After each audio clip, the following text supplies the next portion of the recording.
அனைவருக்கும் வணக்கம். திரு அண்ணாமலை அவர்கள் வந்து சமீபத்தில ஒரு அரசியல் இயக்கம் தொடங்குறேன் அப்படின்னு சொல்லி அனவுன்ஸ் பண்ணியிருந்தாரு.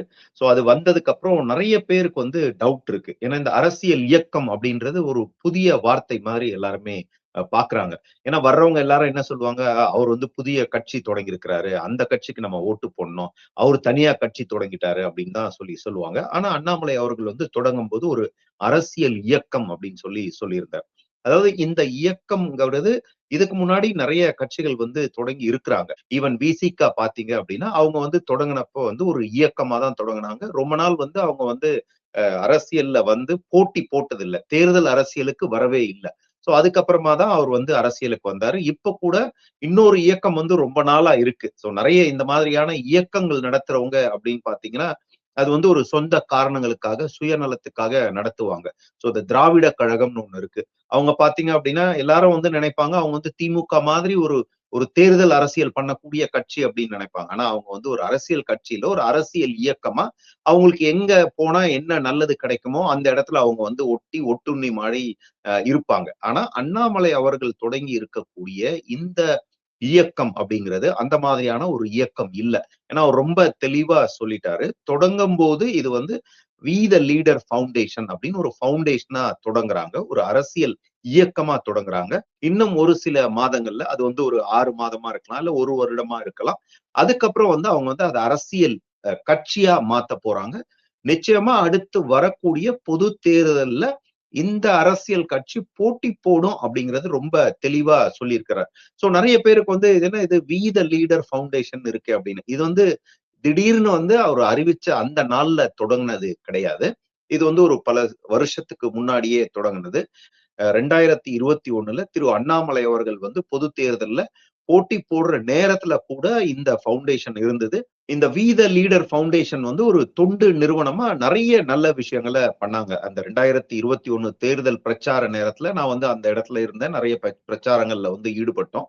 அப்ப பார்த்தீங்க அப்டின்னா, ஒரு சில கிராமங்கள்ல வந்து எலக்ட்ரிசிட்டியே கிடையாது. ஒரு ஒரு 25, 30 குடிசை வீடுகள் இருக்கக்கூடிய ஒரு பகுதியில எலக்ட்ரிசிட்டியே இல்ல. அத தெரிஞ்ச உடனே என்ன பண்ணாங்கன்னா, அங்க வந்து இம்மீடியட்டா அவங்களுக்கு வந்து அந்த போர்ட்டபிள் சோலார் யூனிட்டோட வச்ச லைட்டு அதெல்லாம் வந்து நம்ம குடுத்தோம். ஒரு கிராமத்துல பார்த்தீங்க அப்டின்னா, அவங்க வந்து அந்த மழை நேரத்துல ஒரு சின்ன ஓடை மாரி இருக்கு. அத கிராஸ் பண்ணி போறது தண்ணீல இறங்கி தான் போணும். ஸ்கூலுக்கு போற பசங்க கூட அந்த தண்ணீல இறங்கி தான் போணும். சோ அவங்களுக்கு வந்து ஒரு பிரிட்ஜ் போட்டு அந்த மாரி நெறைய நல்ல விஷயங்கள வந்து இவங்க பண்ணிட்டு இருந்தாங்க.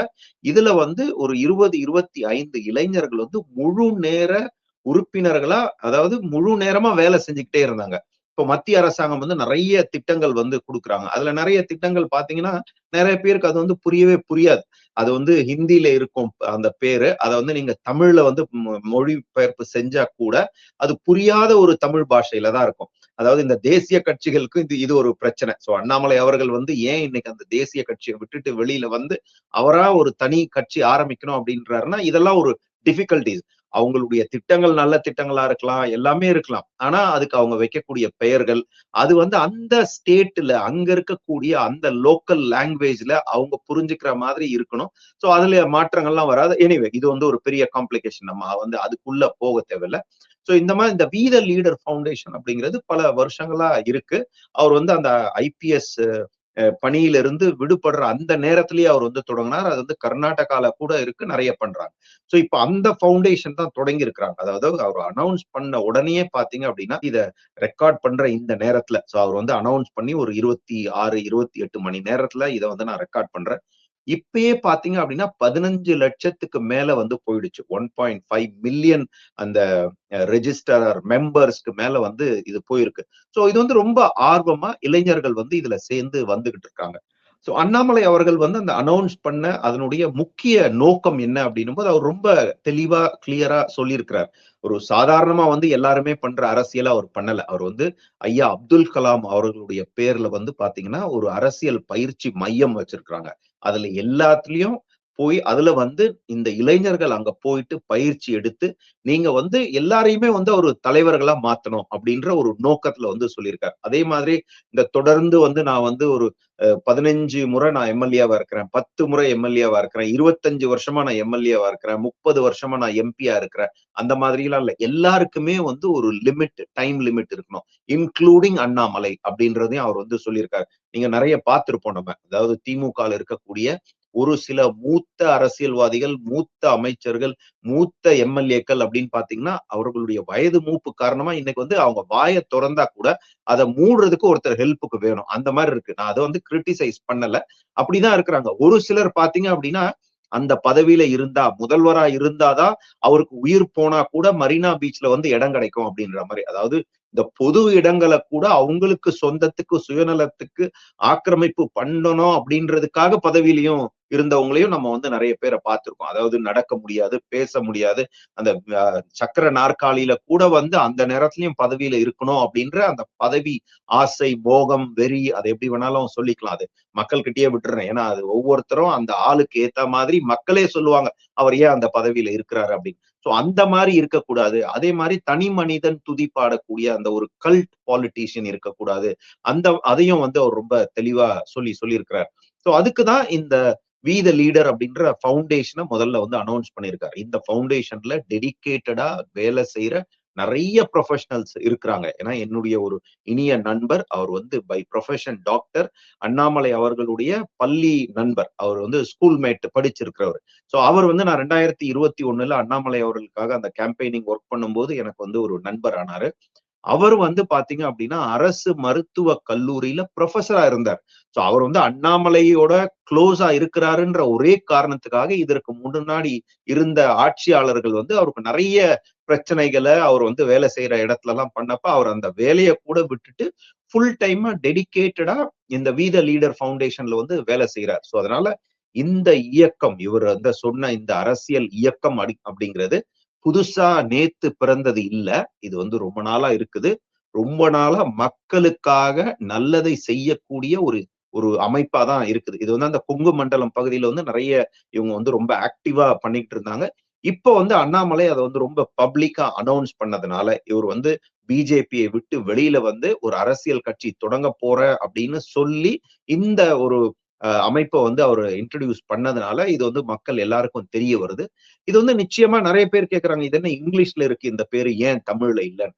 சோ இப்போதைக்கு வந்து இது வந்து அவங்க இருந்த அதே அமைப்ப யூஸ் பண்றதுனால, அத வந்து டிஸ்டர்ப் பண்ணாம அப்படியே வச்சிருக்கிறாங்க. சோ இது வந்து நீங்க வந்து எப்ப வந்து அரசியல் கட்சியா மாறுதோ, 6 மாதத்திலயோ, இல்ல 1 வருடத்திலயோ, அந்த நேரத்துல அது வந்து அந்த மண்ணையும், மக்களையும் கனெக்ட் பண்ணக்கூடிய ஒரு பெயரா இருக்கும். எல்லாருக்கும் புரியக்கூடிய ஒரு பெயரா இருக்கும். அதுக்கு வந்து அந்த கட்சி கொடி, அந்த சிம்பல், கலர் இப்ப மத்த கட்சிகளுக்கு நம்ம பாக்குற மாதிரி எல்லாமே வந்து அவங்க வந்து சொல்லுவாங்க. ஒரு சில நண்பர்கள் வந்து கேட்டாங்க.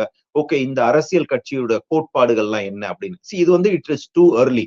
சோ இது எல்லாமே பண்ணுவாங்க. அதெல்லாம் பண்றதுக்காக தான் அண்ணாமலை அவர்கள் வந்து அத வந்து சொல்லியிருக்கிறார். ஏன்னா அவர் வந்து இந்த கட்சிய விட்டு வெளியில வர்ற நாள் வரைக்கும் கட்சிக்காக டெடிகேட்டடா வேலை செஞ்சிருக்கிறார். ஈவன் தோ அவர் வந்து ஒரு சில வருடங்களோ இல்ல மாதங்களுக்கு முன்னாடியே நம்ம வந்து இந்த கட்சியை விட்டு வெளியில வரணும் அப்படின்னு அவர் முடிவு பண்ணி இருந்தாலும் அவரே வந்து சொல்லியிருந்தார் 2025 டிசம்பர் 4ஆம் தேதியே நான் வந்து தலைமைக்கு இன்ஃபார்ம் பண்ணிட்டேன் அப்படின்னு. அவர் வந்து டிசம்பர் 4 வந்து சொல்லிட்டார். அவர் வந்து வெளியில போக போறார் அப்படிங்கிறது தெரியும். அதுக்கப்புறம் கூட தேர்தல் நேரத்துல எவ்வளவு டெடிகேட்டடா அவர் வந்து வேலை செஞ்சார் அப்படின்றத தெரியும் நம்மளுக்கு. அதாவது 90, 95 கேண்டிடேட் நிக்கக்கூடிய இடத்துல ஒவ்வொரு இடத்துலயும் போய் டெடிகேட்டடா வந்து அவர் வந்து அந்த கேம்பெயினிங் வந்து நடத்தினார். சோ நம்ம கூட இப்போ வந்து நிறைய இடத்துல வந்து வேலை செய்யறோம். இன்னும் 1 மாசத்துல அந்த வேலையை விட்டுட்டு போக போறோம். Resignation letter குடுத்துட்டோம். அக்செப்ட் பண்ணிட்டாங்க அப்படின்னா, நம்மளுடைய அந்த எஃபிஷியன்சி ஒரு மாரி குறைஞ்சிரும். அதாவது நம்ம வெளியில போற அந்த மூட்லயே வந்து எப்ப அந்த நாட்கள் குறையுது, நோட்டீஸ் பீரியட் குறையிற வரைக்கும் அந்த இது எப்படி ஓட்டிட்டு போலாம் அப்படின்னு இருக்கும். ஆனா அப்படி இல்லாம அண்ணாமலை அவர்கள் வந்து ரொம்ப டெடிகேட்டடா கட்சிக்கு அது வந்து வேலை செஞ்சுக்கிட்டு இருந்தாரு. அதனால அவரு தொடங்கக்கூடிய அந்த கட்சிக்கான வேலைகள வந்து பெருசா கான்சன்ட்ரேட் பண்ணல. பட் இப்ப வெளியில வந்துட்டதுனால, இப்ப முழு நேரமா அததான் வந்து அவங்க வந்து கான்சன்ட்ரேட் பண்ணுவாங்க. சோ நிச்சயமா வந்து மக்கள் எதிர்பார்க்கக்கூடிய அந்த மாற்றத்தை குடுக்கக்கூடிய ஒரு நல்ல ஒரு அரசியல் கட்சியாக, நல்ல ஒரு அரசியல் தலைவர்களாக ஏன்னா இதுவரைக்கும் தமிழ்நாட்டுல மக்கள் பார்க்காத ஒரு அரசியல நிச்சயமா அந்த மாற்றத்தை கொடுப்பார். ஏன்னா அந்த மாதிரியான ஒரு மாற்றம் கிடைக்கும் அப்படின்னு தான் மக்கள் வந்து இன்னைக்கு வந்து ஓட்டு போட்டாங்க. இப்ப இருக்கக்கூடிய இந்த ஆட்சி வந்து என்ன மாதிரி பெர்ஃபார்ம் பண்ண போறாங்க அப்படின்றத நம்ம வந்து பார்க்க தான் போறோம். ஏன்னா மக்கள் எதிர்பார்த்த அந்த அந்த மாற்றத்தை வந்து இந்த ஆட்சியாளர்கள் குடுக்கல அப்படின்னா மக்களுக்கு வந்து அந்த தேடுதல் இருந்துகிட்டே இருக்கும். ஏன்னா மக்கள் மனதுல வந்து பல வருஷமா, ஏன்னா நம்ம தமிழ்நாட்டுல பாத்தீங்கன்னா குறிப்பா வந்து இந்த 2 திராவிட கட்சிகளும் ஒரு 50, 60 ஆண்டு காலமாக மாறி மாறி யாராவது நீ இருக்கணும் இல்ல நான் இருக்கணும். அதுல தான் பாருங்க இந்த முறை மக்கள் வந்து மாற்றம் வேணும்னு சொல்லிட்டு மத்த ஒரு கட்சியை தேர்ந்தெடுத்த நேரத்துல கூட அவங்க 2 பேரும் பேசிட்டு நம்ம 2 பேர் தான் ஃபீல்ட்ல இருக்கணும், வேற ஒருத்தர் வரக்கூடாது, அதுக்கு நம்ம எந்த எக்ஸ்டென்ட்டுக்கும் போலாம். ஏன்னா திமுக அதிமுகன்றது நேரான எதிரியான கட்சிகள். அந்த கட்சிகளே நம்ம 2 பேரும் கூட்டு சேர்ந்து ஒரு ஆட்சி அமைக்கலான்ற அளவுக்கு போறாங்க அப்படின்னா மக்களை எந்த அளவுக்கு வந்து இவங்க ஏமாத்தி இருக்கிறாங்க, மக்களை வந்து எந்த அளவுக்கு இவங்க வந்து முட்டாள்களா நினைச்சுக்கிட்டு இருக்கிறாங்க அப்படின்றது தெரியுது. அதனால மக்கள் வந்து ரொம்ப நாளா வந்து முட்டாளா இருக்க முடியாது, மக்களை ஏமாத்த முடியாது அப்படிங்கிறத காமிக்கிறதுக்காக தான் இந்த தேர்தல்ல நடந்து முடிஞ்ச தேர்தல்ல மக்கள் வந்து இந்த 2 திராவிட கட்சியிலும் இதுக்கப்புறம் அவங்க வந்து மீண்டு எழுந்தே வர முடியாத அளவுக்கு ஒரு தோல்வியை, ஒரு அடியை வந்து அடிச்சிருக்கிறாங்க. அதனாலதான் பாத்தீங்கன்னா இந்த 2 திராவிட கட்சிகளும் அந்த தோல்வியை வந்து அவங்களால ஜீரணிக்கவே முடியல. அந்த வலி வந்து அவ்வளவு பெரிய ஒரு வலியா இருக்குது. அதை வந்து தொடர்ந்து அந்த அமைச்சர்கள் பேசுறது, அந்த கட்சிக்காரங்க பேசுறத வந்து நம்ம பார்க்க முடியுது. இந்த முறை வந்து கிடைச்சிருக்கக்கூடிய இந்த மாற்றம், இப்போ வந்து திரு விஜய் அவர்களுக்கு கிடைச்சிருக்கக்கூடிய இந்த வாய்ப்பு அப்படிங்கிறது ஒரு கோல்டன் ஆப்பர்ச்சுனிட்டி தான். சோ இத வந்து இவங்க எந்த அளவுக்கு பயன்படுத்திக்கிறாங்க அப்படிங்கிறத பார்க்கணும். பட் ஆனா இப்ப வரைக்கும் பார்த்தீங்க அப்படின்னா, அவங்க வந்து இருக்கக்கூடிய அந்த எம்.எல்.ஏக்களாக இருந்தாலும் சரி, அமைச்சர்களாக இருந்தாலும் சரி, அவங்க வந்து அந்த துறையில அவங்க பண்ணக்கூடிய வேலைகள், மக்கள வந்து அவங்க பார்க்கக்கூடிய விதம், அவங்களுடைய நடவடிக்கை அப்படின்னும்போது, மக்களுடைய எதிர்பார்ப்ப வந்து பூர்த்தி செய்யற மாதிரி தெரியல. ஆனா திரு அண்ணாமலை அவர்கள் வந்து இத வந்து அரசியல் கட்சியாக மாற்றி வரும்போது, நிச்சயமா அவருடைய தலைமையில இருக்கக்கூடிய ஒவ்வொரு உறுப்பினரும், ஒவ்வொரு தலைவரும் ஒரு ரெஸ்பான்சிபிலிட்டியோட மக்களுக்கு என்ன வேணும் அப்படிங்கிறத புரிஞ்சு, தமிழ்நாட்டுக்கு என்ன வேணும், மக்கள வந்து எப்படி முன்னேற்ற முடியும், தமிழ்நாட்ட வந்து எப்படி நம்ம வந்து முன்னேற்ற முடியும் அப்படிங்கிறது குறிப்பா வரக்கூடிய அடுத்த சந்ததியினருக்கு வந்து தமிழகத்துல என்ன வேணும், அடுத்த வந்து ஒரு 20 வருஷத்துக்கு என்ன விஷன், மிஷன் என்ன, அதே மாதிரி அடுத்த 30, 40 வருஷத்துக்கு என்ன விஷன் அப்படிங்கறத நல்லா பிளான் பண்ணி, ஏன்னா ஒரு படித்த ஒரு தலைவர் அண்ட் 10 வருஷம் அப்படின்னு பாத்தீங்கன்னா ஒரு ஐபிஎஸ்ஸா அட்மினிஸ்ட்ரேஷன்ல வேலை செஞ்சிருக்கிறார். சோ மக்களோட, அதாவது டே டு டே வந்து பழகக்கூடிய, மக்களுடைய அந்த அன்றாட வாழ்க்கையில இருக்கக்கூடிய அந்த கஷ்டங்கள், அவங்களுடைய தேவைகளை வந்து புரிஞ்ச ஒரு தலைவர். அதாவது இது வந்து இப்போ யாரோ ஒருத்தர் வந்து பணம் போடுறாங்க, ஒரு வந்து ப்ரொடியூசர் இருக்கிறாரு, அதுல வந்து ஒரு டைரக்டர் இருக்கிறாரு, அவர் வந்து டயலாக் எழுதி கொடுக்குறாரு, ஒருத்தர் படம் எடுக்கிறாங்க, அங்க நம்ம வந்து ஹீரோவா இருக்கிறோம், பெர்ஃபார்ம் பண்றோம், அந்த படம் நல்லா ஓடுது அப்படின்னா அந்த நடிச்ச அந்த ஹீரோ மட்டும் இல்ல. அத ஹீரோனுடைய பங்கு வந்து பாத்தீங்கன்னா ஒரு 10% 15% இருக்கும். ஆனா அதற்கு பின்னாடி இருக்கக்கூடிய அந்த 85% இருக்கு இல்லையா? அதுதான் அந்த ரியல் டேலண்ட். சோ அரசியல்ல வந்து இது அப்படியே மாற்றம். அந்த 85% ரியல் டேலண்ட் வந்து உங்களுக்கு இருக்கணும். அப்படி இருந்தா தான் நீங்க வந்து ஆட்சி பண்ண முடியும். அதாவது அரசியல் பண்றது அப்படிங்கிறது வேற. அதாவது நீங்க இந்த எலக்ஷன் நேரத்துல டயலாக் பேசுறது, பஞ்ச் டயலாக் பேசுறது, அதெல்லாம் வந்து ரொம்ப ஈஸி. ஏன்னா அது வந்து யாரோ எழுதி குடுப்பாங்க. நீங்க பேசுவீங்க. அது நீங்க தோல்வி அடைஞ்சாலும் பரவால்ல, வெற்றி அடைஞ்சாலும் பரவால்ல அப்படிங்கிற மாதிரியான ஒரு இது. ஏன்னா இப்போ நம்ம கூட பார்க்கிறோம். சீமான் அவர்கள் வந்து தொடர்ந்து தனியா தான் போட்டி போடுறார். அருமையா பேசுவார், நல்லா பேசுவார், அழகா பேசுவார், எதுகை மோனையோட பேசுவார். பேசுறத கேட்கறதுக்கு ரொம்ப நல்லா இருக்கும். அவர் பேசக்கூடிய பல விஷயங்கள் வந்து பாத்தீங்கன்னா பிராக்டிகலா பண்ணவே முடியாது. ஏன்னா நான் வந்து முதலமைச்சர் ஆயிட்டேன்னா அடுத்த நாள் நானே ஒரு கப்பல் படையை எடுத்துட்டு போய் ஸ்ரீலங்காவை வந்து ஸ்ரீலங்கா படையை நான் வந்து புடிச்சிட்டு வந்துருவேன் அப்படின்னுவார். இதெல்லாம் நடக்கவே நடக்காது. சோ அவருக்கு வந்து அந்த உலக அரசியல் தெரியுமா, அந்த டிப்ளமேட்டிக் ரிலேஷன்ஷிப் தெரியுமா, அதெல்லாம் தெரியாது. ஆனா வந்து கேட்கறதுக்கு மக்கள் வந்து கை தட்டுறதுக்கு ரொம்ப இனிமையா இருக்கும். ஆனா அவரு தோக்குறாரா ஜெயிக்கிறாரா அதை பத்தி கவலையே இல்லை. ஒவ்வொரு தேர்தலையும் போட்டி போடுவாரு. அவர் வந்து தோப்பாரு, தோத்த வந்து அடுத்த தேர்தலுக்கு இது பயிற்சி அப்படின்னுவார். ஆனா நீங்க வந்து வெற்றி பெற்று நீங்க வந்து ஆட்சி அமைச்சிட்டீங்க அப்படின்னா நீங்க வந்து அங்க அட்மினிஸ்ட்ரேஷன் பண்ணணும், ஆட்சி பண்ணணும். சோ அது தெரியல, இல்ல அதுல நீங்க ஃபெயில் ஆயிட்டீங்க அப்படின்னா அடுத்து மக்கள் வந்து அந்த தேடலுக்கு போயிடுவாங்க, மாற்றத்துக்கு போயிடுவாங்க. அடுத்த முறை வரக்கூடிய பொது தேர்தல்ல நிச்சயமா மக்கள் அந்த மாற்றத்தை தேடும்போது ஒரு நல்ல அரசியல் தலைவராக, ஒரு படித்த அரசியல் தலைவராக, மக்கள் விரும்பக்கூடிய, மக்களுக்கு நல்லதை செய்யக்கூடிய, தமிழ்நாட்டை உயர்த்தக்கூடிய ஒரு நல்ல அரசியல் கட்சியாக, நல்ல அரசியல் தலைவராக திரு அண்ணாமலை இருப்பார். மக்கள் நம்பிக்கையோட அண்ணாமலை நீங்க ஃபாலோ பண்ணலாம். ஏன்னா, இப்ப நெறைய டைம் இருக்கு. நம்மளுக்கு இப்ப தொடங்கி அடுத்த தேர்தல் எப்ப வரும்னு தெரியல. நம்மளுக்கு 2029ல வருமா? இல்ல 2031ல வருமா? அப்படின்னு தெரியல. என்ன இருந்தாலும் நெறைய டைம் இருக்கு. மக்கள் குளோஸா ஃபாலோ பண்ணி, என்ன உங்களுக்கான தேவையை குடுக்கக்கூடிய தலைவர தேர்ந்தெடுக்கக்கூடிய ஒரு நல்ல வாய்ப்பு வரும். அந்த நேரத்துல ஒரு நல்ல தலைவர் வருவார். நல்ல ஆட்சியாளர் வருவார். தமிழகத்துக்கு ஒரு நல்ல ஆட்சி கிடைக்கும் அப்படின்ற நம்பிக்கையோட விடைபெறுவோம். ரொம்ப நன்றி.